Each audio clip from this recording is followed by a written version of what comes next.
नमस्कार दोस्तों, आप सुन रहे हैं सुनो कहानी। आइए आज सुनते हैं मुंशी प्रेमचंद की एक सच्चाई से भरी कहानी, तगादा। सेठ चेतराम ने स्नान किया, शिवजी को जल चढ़ाया, 2 दाने मिर्च चबाए, 2 लोटे पानी पिया और सोटा लेकर तगादे पर चले। सेठ जी की उम्र कोई 50 की थी। सिर के बाल झड़ गए थे और खोपड़ी ऐसी साफ सुथरी निकर आई थी जैसे ऊसर खेत। आपकी आंखें थीं तो छोटी लेकिन बिल्कुल गोल। चेहरे के नीचे पेट था और पेट के नीचे टांगें, मानो किसी पीपे में 2 मेखें गाड़ दी गई हों। लेकिन ये खाली पीपा न था, इसमें सजीवता और कर्मशीलता कूट कूट कर भरी हुई थी। किसी बाकीदार असामी के सामने इस पीपे का उछलना कूदना और पैंतरे बदलना देखकर किसी नट का चिगिया भी लज्जित हो जाता। ऐसी आंखें लाल पीली करते, ऐसे गरजते कि दर्शकों की भीड़ लग जाती थी। उन्हें कंजूस तो नहीं कहा जा सकता, क्योंकि जब वो दुकान पर होते तो हर एक भिखमंगे के सामने 1 कौड़ी फेंक देते। हाँ, उस समय उनके माथे पर कुछ ऐसा बल पड़ जाता, आंखें कुछ ऐसी प्रचंड हो जाती, नाक कुछ ऐसी सिकुड़ जाती कि भिखारी फिर उनकी दुकान पर न आता। लेने का बाप तगादा है, इस सिद्धांत के वो अनन्य भक्त थे। जलपान करने के बाद संध्या तक वो बराबर तगादा करते रहते थे। इसमें एक तो घर का भोजन बचता था, दूसरे असामियों के माथे दूध, पूरी, मिठाई आदि पदार्थ खाने को मिल जाते थे। एक वक्त का भोजन बच जाना कोई साधारण बात नहीं है। एक भोजन का 1 आना भी रख लें तो केवल इसी मद में उन्होंने अपने 30 वर्षों के महाजनी जीवन में कोई 800 रुपए बचा लिए थे। फिर लौटते समय दूसरी बेला के लिए भी दूध, दही, तेल, तरकारी, उपले, ईंधन मिल जाते थे।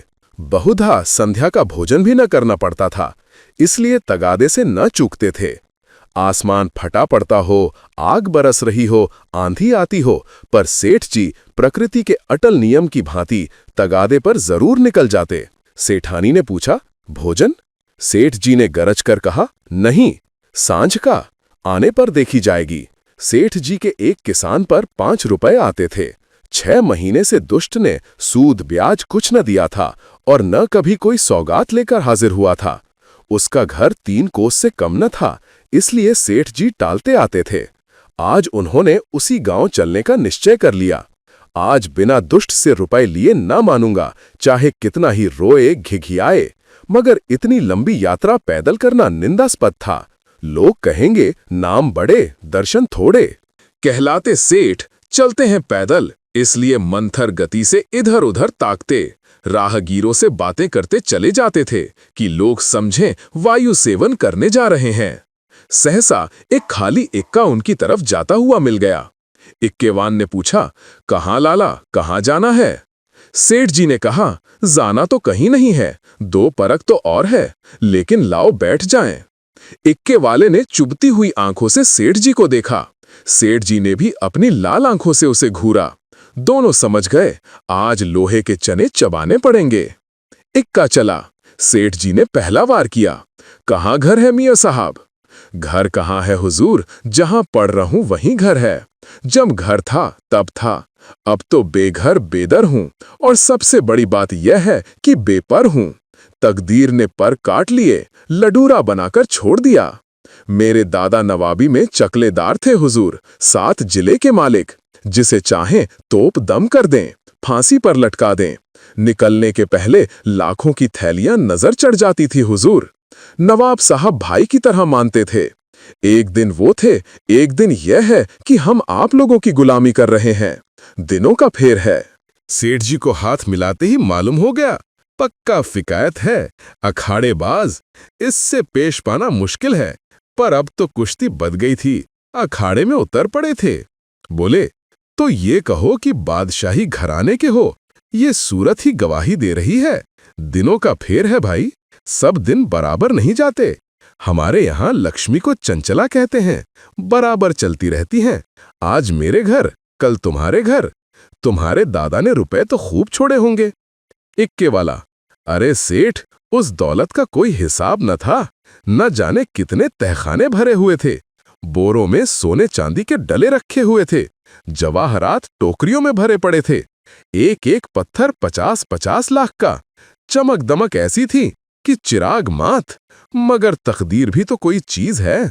इधर दादा का 40वां हुआ, उधर नवाबी बर्द हुई। सारा खजाना लुट गया। छकड़ों पर लाद लाद कर लोग जवाहरात ले गए। फिर भी घर में इतना बच रहा था कि अब्बा जान ने जिंदगी भर ऐश किया। ऐसा ऐश किया कि क्या कोई भकुआ करेगा। 16 कहारों के सुखपाल पर निकलते थे। आगे पीछे चोपदार दौड़ते चलते थे। फिर भी मेरे गुजर भर को उन्होंने बहुत छोड़ा। अगर हिसाब किताब से रहता तो आज भला आदमी होता, लेकिन रईस का बेटा रईस ही तो होगा। एक बोतल चढ़ाकर बिस्तर से उठता था। रात रात भर मुजरे होते रहते थे। क्या जानता था एक दिन ये ठोकरें खानी पड़ेंगी। सेठ, अल्लाह मियाँ का शुक्र करो भाई कि ईमानदारी से अपने बाल बच्चों की परवरिश तो करते हो, नहीं तो हमारे तुम्हारे कितने ही भाई रात दिन कुकर्म करते रहते हैं, फिर भी दाने दाने को मोहताज रहते हैं। ईमान की सलामती चाहिए, नहीं दिन तो सभी के कट जाते हैं। दूध रोटी खाकर कटे तो क्या, सूखे चने चबाकर कटे तो क्या, बड़ी बात तो ईमान है। मुझे तो तुम्हारी सूरत देखते ही मालूम हो गया था कि नीयत के साफ सच्चे आदमी हो। बेईमानों की तो सूरत ही से फटकार बरसती है। इक्के वाला, सेठ जी आपने ठीक कहा कि ईमान सलामत रहे तो सब कुछ है। आप लोगों से 4 पैसे मिल जाते हैं, वही बाल बच्चों को खिला पिलाकर पड़ रहता हूँ। हुजूर और इक्के वालों को देखिए तो कोई किसी मर्ज में मुब्तला है, कोई किसी मर्ज में। मैंने तौबा बोला, ऐसा काम ही क्यों करें कि मुसीबत में फंसें। कुनबा है हुजूर, माँ है, बच्चे हैं, कई बेवाएं हैं और कमाई यही इक्का है। फिर भी अल्लाह मियाँ किसी तरह निभाए जाते हैं। सेठ, वो बड़ा कारसाज है खां साहब, तुम्हारी कमाई में हमेशा बरकत होगी। इक्के वाला, आप लोगों की मेहरबानी चाहिए। सेठ, भगवान की मेहरबानी चाहिए।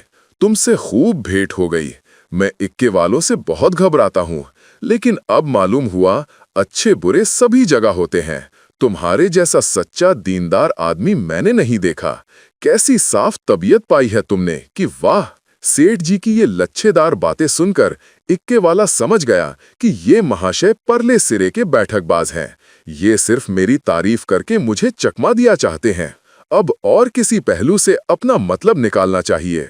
इनकी दया से तो कुछ ले मरना मुश्किल है, शायद इनसे भय से कुछ ले मरूं।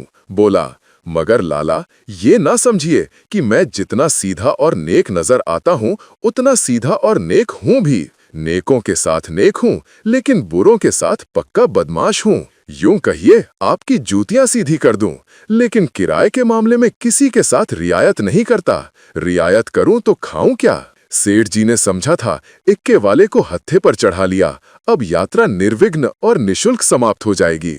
लेकिन ये आलाप सुना तो कान खड़े हुए। बोले, भाई रुपये पैसे के मामले में मैं भी किसी से रियायत नहीं करता, लेकिन कभी कभी जब यार दोस्तों का मामला आ पड़ता है तो झक मारकर दबना ही पड़ता है। तुम्हें भी कभी कभी बल खाना ही पड़ता होगा। दोस्तों से बेमुरव्वती तो नहीं की जाती। इक्के वाले ने रूखेपन से कहा, मैं किसी के साथ मुरव्वत नहीं करता। मुरव्वत का सबक तो उस्ताद ने पढ़ाया ही नहीं। एक ही चंचूल हूं, मजाल क्या कि कोई 1 पैसा दबा ले। घरवाली तक को तो मैं 1 पैसा देता नहीं, दूसरों की बात ही क्या है। और इक्के वाले अपने महाजन की खुशामद करते हैं, उसके दरवाजे पर खड़े रहते हैं।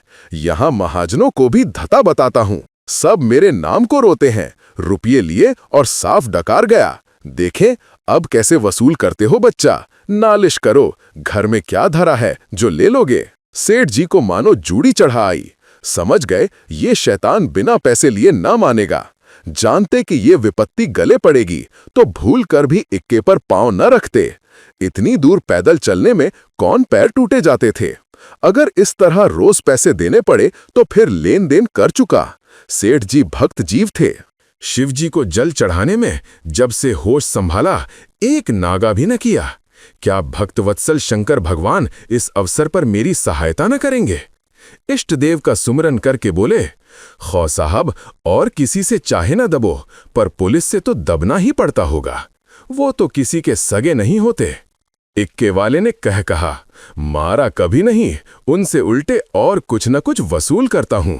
जहां कोई शिकार मिला झट सस्ते भाड़े बैठाता हूं और थाने पर पहुंचा देता हूं। किराया भी मिल जाता है और इनाम भी। क्या मजाल की कोई बोल सके। लाइसन नहीं लिया आज तक। लाइसन मजे में सदर में इक्का दौड़ाता फिरता हूँ, कोई साला चू नहीं कर सकता।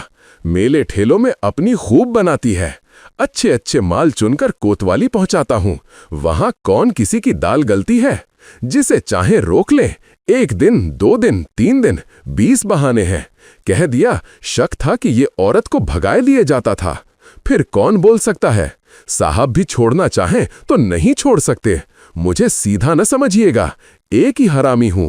सवारियों से पहले किराया तय नहीं करता, ठिकाने पर पहुंचकर 1 के 2 लेता हूं। जरा भी ची चपड़ किया तो आस्तीन चढ़ा पैंतरे बदलकर खड़ा हो जाता हूं। फिर कौन है जो सामने ठहर सके? सेठ जी को रोमांच हो आया। हाथ में एक सोटा तो था, पर उसका व्यवहार करने की शक्ति का उनमें अभाव था। आज बुरे फंसे, न जाने किस मनहूस का मुंह देखकर घर से चले थे। कहीं ये दुष्ट उलझ पड़े तो 10-5 दिन हल्दी सोट पीना पड़े। अब से भी कुशल है यहां उतर जाऊं, जो बच जाए वही सही। भीगी बिल्ली बनकर बोले, अच्छा अब रोक लो खां साहब, मेरा गांव आ गया, बोलो तुम्हें क्या दे दूं? इक्के वाले ने घोड़ी को एक चाबुक और लगाया और निर्दयता से बोला, मजूरी सोच लो भाई, तुमको ना बैठाया होता तो 3 सवारियां बैठा लेता। तीनों 4-4 आने भी देते तो 12 आने हो जाते, तुम 8 ही आने दे दो। सेठ जी की बदिया बैठ गई। इतनी बड़ी रकम उन्होंने उम्र भर इस मद में नहीं खर्च की थी। इतनी सी दूर के लिए इतना किराया वो किसी तरह न दे सकते थे। मनुष्य के जीवन में एक ऐसा अवसर भी आता है जब परिणाम की उसे चिंता नहीं रहती। सेठ जी के जीवन में ये ऐसा ही अवसर था। अगर आने दो आने की बात होती तो खून का घूंट पीकर दे देते, लेकिन 8 आने के लिए कि जिसका द्विगुण 1 कलदार होता है, अगर तू मैं ही नहीं हाथापाई की भी नौबत आए तो वो करने को तैयार थे। ये निश्चय करके वो दृढ़ता के साथ बैठे रहे। सहसा सड़क के किनारे एक झोपड़ा नजर आया। इक्का रुक गया। सेठ जी उतर पड़े और कमर से एक दुअन्नी निकालकर इक्केवान की ओर बढ़ाई। इक्केवान ने सेठ जी के तेवर देखे तो समझ गया ताव बिगड़ गया। चाशनी कड़ी होकर कठोर हो गई। अब ये दांतों से लड़ेगी, इसे चुबल कर ही मिठास का आनंद लिया जा सकता है। नम्रता से बोला, मेरी ओर से इसकी रेवड़ियां लेकर बाल बच्चों को खिला दीजिएगा, अल्लाह आपको सलामत रखे। सेठ जी ने एक आना और निकाला और बोले, बस अब जबान न हिलाना, 1 कौड़ी भी बेसी न दूंगा।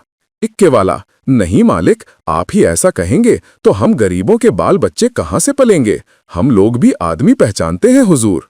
इतने में झोपड़ी में से एक स्त्री गुलाबी साड़ी पहने पान चबाती हुई निकल आई और बोली, आज बड़ी देर लगाई। यकायक सेठ जी को देखकर, अच्छा आज लाला जी तुम्हारे इक्के पर थे, फिर आज तुम्हारा मिजाज काहे को मिलेगा? एक चेहरे शाही तो मिली ही होगी, इधर बढ़ा दो सीधे से। यह कहकर वो सेठ जी के समीप आकर बोली, आराम से चरपैया पर बैठो लाला, बड़े भाग्य थे कि आज सवेरे सवेरे आपके दर्शन हुए। उसके वस्त्र मंद मंद महक रहे थे। सेठ जी का दिमाग ताजा हो गया। उसकी ओर कनखियों से देखा। औरत चंचल, बांकी कटीली, तेज तर्रार थी। सेठानी जी की मूर्ति आंखों के सामने आ गई। भद्दी, थल थल, पिल पिल, पैरों में बेवाएं फटी हुई, कपड़ों से दुर्गंध उड़ती हुई। सेठ जी नाम मात्र को भी रसिक न थे, पर इस समय आंखों से हार गए। आंखों को उधर से हटाने की चेष्टा करके चारपाई पर बैठ गए। अभी कोस भर की मंजिल बाकी है, इसका ख्याल ही न रहा। स्त्री एक छोटी सी पंखिया उठा लाई और सेठ जी को झलने लगी। हाथ की प्रत्येक गति के साथ सुगंधा का एक झोंका आकर सेठ जी को उन्मत्त करने लगा। सेठ जी ने जीवन में ऐसा उल्लास कभी अनुभव न किया था। उन्हें प्रायः सभी घृणा की दृष्टि से देखते थे। चोला मस्त हो गया। उसके हाथ से पंखिया छीन लेनी चाहिए। तुम्हें कष्ट हो रहा है, लाओ मैं झल लूं। ये कैसी बात है लाला जी, आप हमारे दरवाजे पर आए हैं, क्या इतनी खातिर भी न करने दीजिएगा? और हम किस लायक हैं? इधर कहीं दूर जाना है? अब तो बहुत देर हो गई, कहाँ जाइएगा? सेठ जी ने पापी आंखों को फेर कर और पापी मन को दबाकर कहा, यहां से थोड़ी दूर पर एक गांव है, वहीं जाना है। सांझ को इधर ही से लौटूंगा। सुंदरी ने प्रसन्न होकर कहा, तो फिर आज यही रहिएगा, सांझ को फिर कहाँ जाइएगा? एक दिन घर के बाहर की हवा भी खाइए, फिर न जाने कब मुलाकात होगी। इक्के वाले ने आकर सेठ जी के कान में कहा, पैसे निकालिए तो दाने चारे का इंतजाम करूं। सेठ जी ने चुपके से अठन्नी निकालकर दे दी। इक्के वाले ने फिर पूछा, आपके लिए कुछ मिठाई लेता आऊं? यहां आपके लायक मिठाई तो क्या मिलेगी? हाँ, मुंह मीठा हो जाएगा। सेठ जी बोले, मेरे लिए कोई जरूरत नहीं। हाँ, बच्चों के लिए ये 4 आने को मिठाई लिवाते आना। चवन्नी निकालकर सेठ जी ने उसके सामने ऐसे गर्व से फेंकी मानो इसकी उनके सामने कोई हकीकत नहीं है। सुंदरी के मुंह का भाव तो देखना चाहते थे, पर डरते थे कि कहीं वो ये न समझे लाला चवन्नी क्या दे रहे हैं, मानो किसी को मोल ले रहे हैं। इक्के वाला चवन्नी उठाकर जा ही रहा था कि सुंदरी ने कहा, सेठ जी की चवन्नी लौटा दो। लपक कर उठा ली, शर्म नहीं आती? ये मुझसे रुपया ले लो, 8 आने की ताजी मिठाई बनवा कर लाओ। उसने रुपया निकालकर फेंका। सेठ जी मारे लाज के गड़ गए। एक इक्केवान की भटियारिन, जिसकी टके की भी औकात नहीं, इतनी खातिरदारी करे कि उनके लिए पूरा रुपया निकाल कर दे दे, ये भला वो कैसे सह सकते थे? बोले, नहीं नहीं, ये नहीं हो सकता, तुम अपना रुपया रख लो। रसिक आंखों को तृप्त करके, मैं रुपया दिए देता हूं, ये लो, 8 आने की ले लेना। इक्केवान तो उधर मिठाई और दाना चारे की फिक्र में चला। इधर सुंदरी ने सेठ से कहा, वो तो अभी देर में आएगा लाला, तब तक पान तो खाओ। सेठ जी ने इधर उधर ताक कर कहा, यहां तो कोई तंबोली नहीं है। सुंदरी उनकी ओर कटाक्षपूर्ण नेत्रों से देखकर बोली, क्या मेरे लगाए पान तंबोली के पानों से भी खराब होंगे? सेठ जी ने लज्जित होकर कहा, नहीं नहीं, ये बात नहीं, तुम मुसलमान हो ना। सुंदरी ने विनोदामय आग्रह से कहा, खुदा की कसम, इसी बात पर मैं तुम्हें पान खिलाकर छोड़ूंगी। ये कहकर उसने पान दान से एक बीड़ा निकाला और सेठ जी की तरफ चली। सेठ जी ने 1 मिनट तक तो हाँ हाँ किया, फिर दोनों हाथ बढ़ाकर उसे हटाने की चेष्टा की, फिर जोर से दोनों ओंठ बंद कर लिए। पर जब सुंदरी किसी तरह न मानी तो सेठ जी अपना धर्म लेकर बेतहाशा भागे। सौंटा वहीं चारपाई पर रह गया। 20 कदम पर जाकर आप रुक गए और हाँफ कर बोले, देखो, इस तरह किसी का धर्म नहीं लिया जाता। हम लोग तुम्हारा छुआ पानी पी लें तो धर्म भ्रष्ट हो जाए। सुंदरी ने फिर दौड़ाया। सेठ जी फिर भागे। इधर 50 वर्ष से उन्हें इस तरह भागने का अवसर ना पड़ा था। धोती खिसक कर गिरने लगी, मगर इतना अवकाश न था कि धोती बांध लें। बेचारे धर्म को कंधों पर रख के दौड़े चले जाते थे। न मालूम कब कमर से रुपयों का बटुआ खिसक पड़ा। जब एक 50 कदम पर फिर रुके और धोती ऊपर उठाई तो बटुआ नदारद। पीछे फिर कर देखा, सुंदरी हाथ में बटुआ लिए उन्हें दिखा रही थी और इशारे से बुला रही थी। मगर सेठ जी को धर्म रुपये से कहीं प्यारा था। 2-4 कदम चले, फिर रुक गए। यकायक धर्म बुद्धि ने डॉट बताई, थोड़े रुपए के लिए धर्म छोड़े देते हो? रुपए बहुत मिलेंगे, धर्म कहाँ मिलेगा? ये सोचते हुए वो अपनी राह चले, जैसे कोई कुत्ता झगड़ालू कुत्तों के बीच से आहत दुम दबाए भागा जाता हो और बार बार पीछे फिरकर देख लेता हो कि कहीं वे दुष्ट आ तो नहीं रहे हैं। आप सुन रहे थे मुंशी प्रेमचंद की कहानी तगादा। ये कहानी हमें दिखाती है कि उधार और तगादा सिर्फ पैसों का मामला नहीं होता, बल्कि इसमें इंसान का स्वाभिमान, मजबूरी और रिश्तों की कड़वाहट भी छिपी होती है। कभी कभी लेने वाला भी मजबूर होता है और देने वाला भी अपने हालात से जूझ रहा होता है। प्रेमचंद हमें यही सिखाते हैं कि हर तगादे के पीछे एक अनकही कहानी होती है, दर्द और परिस्थिति की। अगर ये कहानी आपको सोचने पर मजबूर कर गई हो तो वीडियो को लाइक करें और कमेंट में लिखें, कर्ज बढ़ा या इंसानियत। ऐसी ही सच्चाई से भरी कहानियों के लिए सुनो कहानी को सब्सक्राइब करना न भूलें। धन्यवाद।